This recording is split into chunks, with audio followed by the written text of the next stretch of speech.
So then anytime you want to create, there's all kinds of fun stuff to do here. If you want to learn, you can do that on your own. The gallery has a few examples. There's a blog I've never even looked at.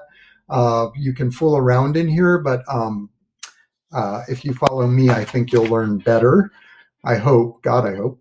And so I'm going to click Create New Design. And I'm going to just take you on a quick walkthrough part of this, and then I'll make basically a playlist where I do a walkthrough and then another piece, and then we're going to create a little name tag. All right, so the first thing is this is the work plane, and hopefully in your vocabulary scavenger hunt, you got a little bit of a sense for how 3D printers work, and of course from the video I showed you first thing in class today. But the work plane that they set up is by default, I think it's 200 by 200 millimeters. The printers that I use are MakerBot Replicator Pluses. All right. If you, and I'll do this again because maybe that wasn't clear. Down here in the lower right corner, there's an edit grid. So we can change the default grid so it's actually the size of the printer you use, so you know if you're making something that won't fit. All right, so I'm going to go edit grid. You want to stick with millimeters. Engineers work in millimeters. We're almost always going to be working in millimeters. It's so much easier to divide by 10 than to think about halves and quarters and eighths and sixteenths.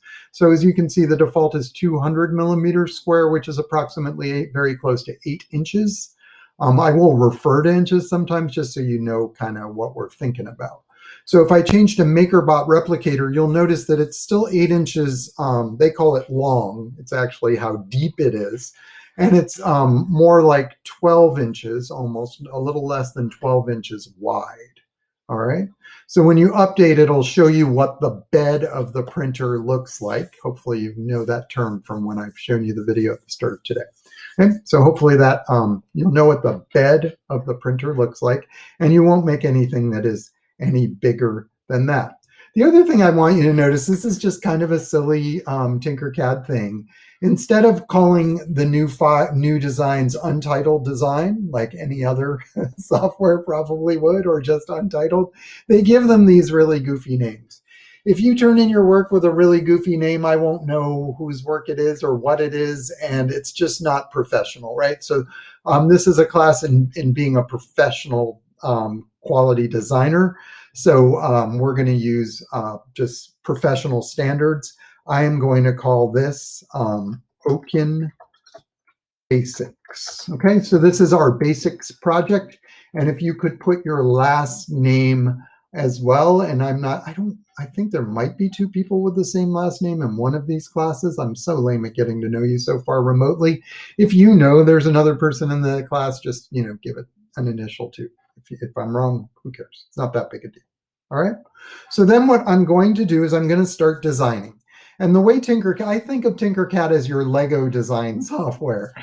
So it's got pre-made shapes to work with, as opposed to drawing the 2-dimensional shape and pulling it up, which is what you'll be doing in more advanced software. But this is a great way to work. And sometimes even when you know the advanced software, it's just nice to work with the Lego version, just like architects might have a Lego set at home that they play with sometimes, right?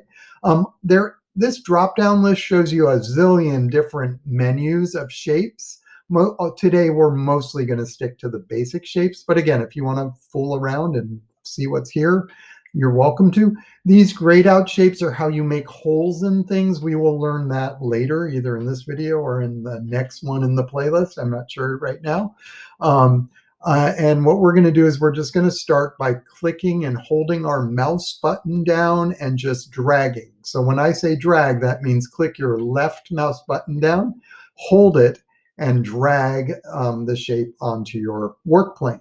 Okay, And I'll just do that again. Control Z, by the way, I always kidded when we had the laptops in the classroom. We had a set of laptops on a cart that are very powerful. And I always kidded that eventually the Zs were all going to get worn off of those, because Control Z will be your friend throughout the semester. Rather than trying to fix things you do wrong, undoing things is so much easier most of the time. So I just Control Z'd. I held down the Control key and touch Z to undo, just like most other design software. And then I'm going to just click on the box and just drag it into my work plane. All right, so that you have just designed something. It is by default a 20 millimeter by 20 millimeter by 20 millimeter cube. And I'll explain steps and radius as well, but you can see by default they create a 20 millimeter cube. If you want to change the color, you can. This will not affect the way it's printed, but a lot of times you're going to make things just to have the design that isn't necessarily printed, but you might put it in a portfolio as just a screen capture or something like that of the design. And sometimes using different colors keeps things from getting confusing, which you'll see as we work on more complicated things than we are today. All right. This here, they call this the shape inspector. Do not change sizes with these. It's not a good way to do that. Right? I won't waste video time explaining. These I'll explain later. These are semi-important, but not the first thing we need to worry about. So what I normally do with this is I normally just collapse it so it's not taking up a lot of screen real estate. This little lock will actually make it so you can't change the object. So if you want to move or resize the object and you click this, it won't let you have any control over the object. So if you can't control your object, you might have hit that by mistake, and this will actually make your object disappear. If you wanted to hide it, if you hide it and you're trying to get it again, this light bulb up here on the ribbon, which we'll go through in depth on our next version play item, will make it disappear, okay, or make it reappear, right? These white squares are one way to change the size of things. So you can grab a white square and it will pull it in the direction that you drag it. And if you hold the Shift key down, I believe in Tinkercad, yeah, if you hold the Shift key down, it will resize the entire object in all 3 dimensions proportionally. Okay, so if you don't hold the Shift key down, it just kind of drags it in whatever dimension you're working in. If you hold the Shift key down, it just scales, is what we call this. It scales the object in all 3 dimensions. Don't use that often in Tinkercad, all right?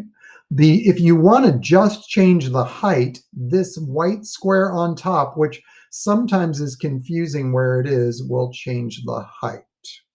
All right, so this corner changes it in 2 directions, length and width. This corner changes it this way in 2 directions. This white square on top changes just the height.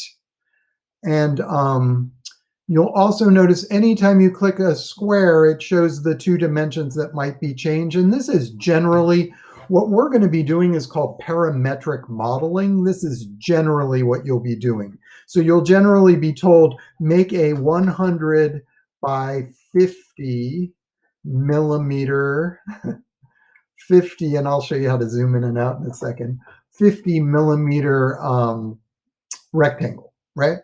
And make it 20 millimeters high. And so all you have to do that is click on the appropriate square to bring up the X and Y or the Z and type in the number and hit enter, or just click somewhere else and it will enter it. Okay, so again, I'm clicking here to bring up X and Y. We'll use those terms a lot. And then if I just type in and I just click somewhere, or I hit enter, it will enter that data. You're welcome to sort of fudge around with things to get a size, but typically you will be actually typing in numbers. These little squares, black squares, will drag it in one direction. Instead of dragging it out and wider and longer, deeper, I like the word deeper, they use longer, it'll only make it deeper, or it will only make it wider. Okay. And then this little guy, sometimes you're not going to have things that just sit on the work plane. Sometimes you need things to raise up and down. So I call this the top hat, and it will raise your object up and down. Okay. So that's the top hat. And then zooming in and out, one way to do that is just your scroll wheel will zoom you in and out. And then they also have this cool thing called the view cube, which will also orbit you around. That's what they call it in 3D design. They call this orbiting. So that will orbit you around. And you can also orbit by holding your right mouse button down, probably. You guys will have different mice. We'll have to talk about mice because you won't want to use your trackpad. I haven't thought about that yet. Oops. So mice, sorry, video. Okay, so right click will orbit you around. These guys, this takes you home. So if for some reason you've zoomed in and out and you just don't even know where you are anymore, this button here will take you home. And then again, this view cube will orbit you. You can also click on front or top and it'll give you a view like that. This will zoom to fit whatever shape you are looking at. So this is zoom to fit. So again, if I'm zoomed in or way out and I just want to see the shape I'm working on zoomed in, that will do that. And then these guys I rarely use because I generally use my scroll wheel, but they will zoom you in and out one click, and this don't do it. It just is confusing. Okay, so that is my basic walkthrough of navigation.